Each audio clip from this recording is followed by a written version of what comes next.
आज अपना छठा टॉपिक है व्याकरण का। छठा टॉपिक हिंदी, जिसका नाम है काल। काल क्या है? काल का व्याकरण की दृष्टि से किस प्रकार का अर्थ है और हम काल के अंतर्गत किस प्रकार के वाक्यों की पहचान कर सकेंगे। तो सबसे पहले आप देखेंगे काल की परिभाषा। काल को अंग्रेजी में टेंस कहते हैं। काल यानी कि वैसे आप सामान्य अर्थ में समझते हैं कि काल का अर्थ है समय।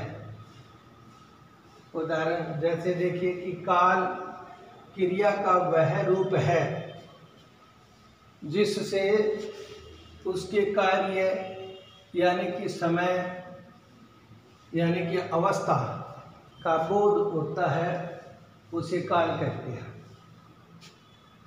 काल का क्रिया का वह रूप है जिससे किसका बोध होता है? समय का यानी कि अवस्था का जो बोध होता है वो काल कहलाता है।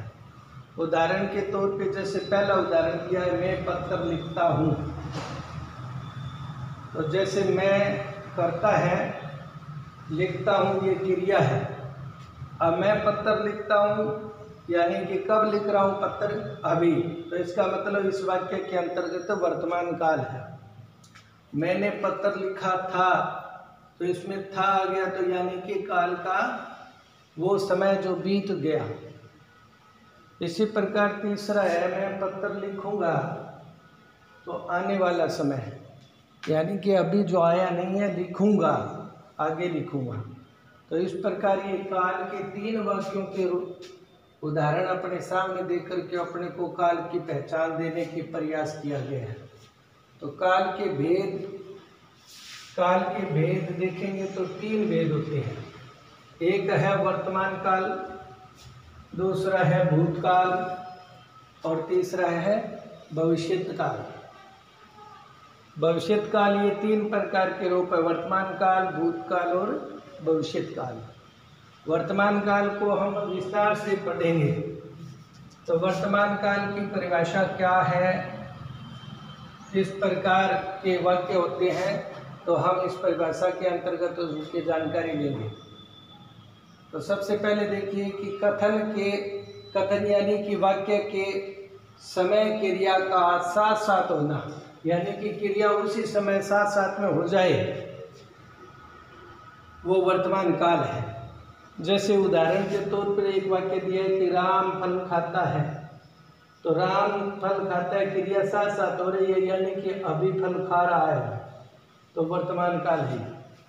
इसी प्रकार दूसरा उदाहरण दिया, मीरा गीत गा रही है, यानी कि मीरा गीत गाने का जो कार्यक्रम है वो अभी कर रही है, तो ये भी वर्तमान काल का एक वाक्य है।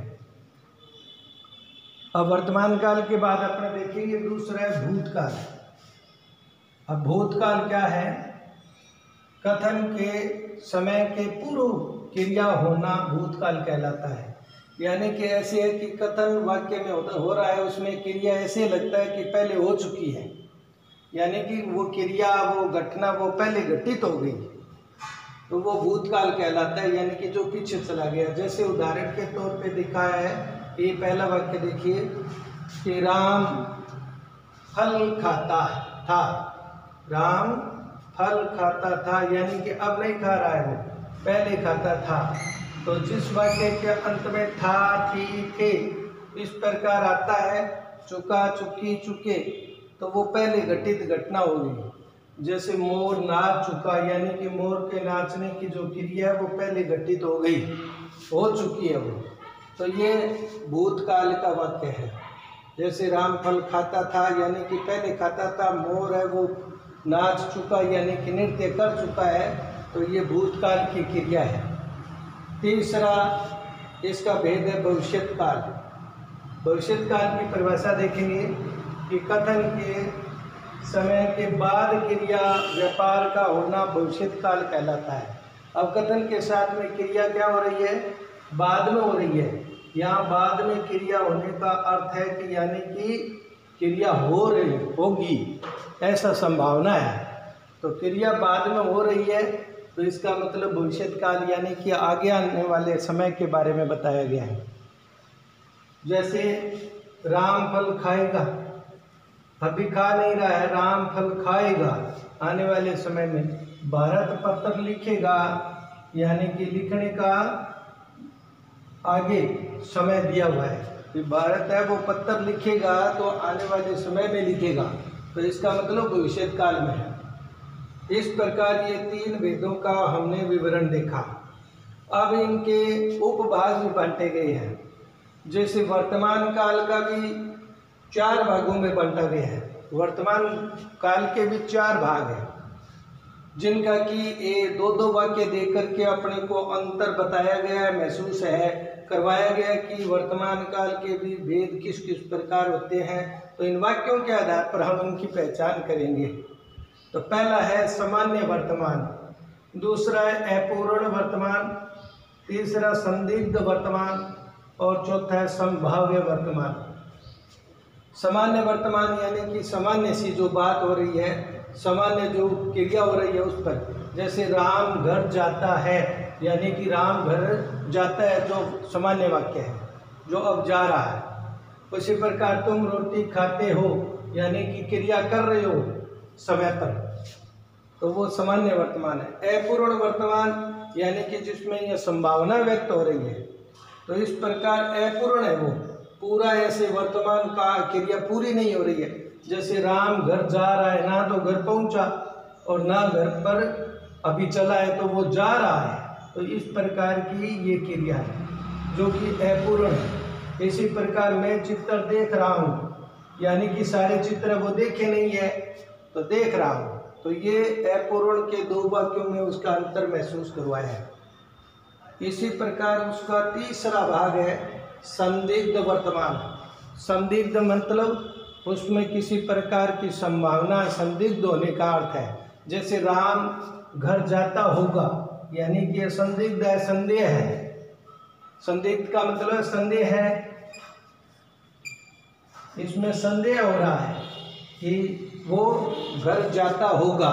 जाए नहीं जाए वो तो आगे की बात है, लेकिन अपने उसके अंदाजा लगा रहे हैं। तुम खेलते होंगे, ये भी संदिग्ध है। इस प्रकार इसका चौथा भाग है वर्तमान काल का चौथा रूप गहरे संभाव्य वर्तमान, यानी कि संभावना व्यक्त हुई है यहाँ पे संभाव्य। जैसे मैं चित्र देखता हूँ, ये संभावना है, यदि मैं चित्र देखता हूँ, इस प्रकार की संभावना व्यक्त हुई है। इसी प्रकार तू रोटी खाता हो यानी कि खा नहीं रहा है, खाता हो, इस प्रकार की संभावना जताई गई है। तो इस प्रकार हम काल यानी कि टेंस का छठा बिंदु जो हम लोगों ने आज किया है, उसमें भाग एक भाग का अपने वर्तमान काल तक का अध्ययन हम लोगों ने किया है। तो कोई सबसे पहले परिभाषा को देखेंगे, फिर इसके उदाहरणों को देखेंगे, तो बात अपने को करीब समझ में आ जाएगी। काल के भेद बताए हैं, जैसे 3 वर्तमान, भूत, भविष्य। फिर उनकी परिभाषा, वर्तमान की परिभाषा देकर के 2 उदाहरण दिए हैं। इसी प्रकार भूतकाल का ये परिभाषा देकर के फिर इसके 2 उदाहरण लिखे हैं। तो इन उदाहरणों में हम अंतर देखेंगे तो अपने ये काल की जो क्रिया है वो समझ में आ जाएगी कि काल यानी कि समय क्या है, अवस्था क्या है। धन्यवाद।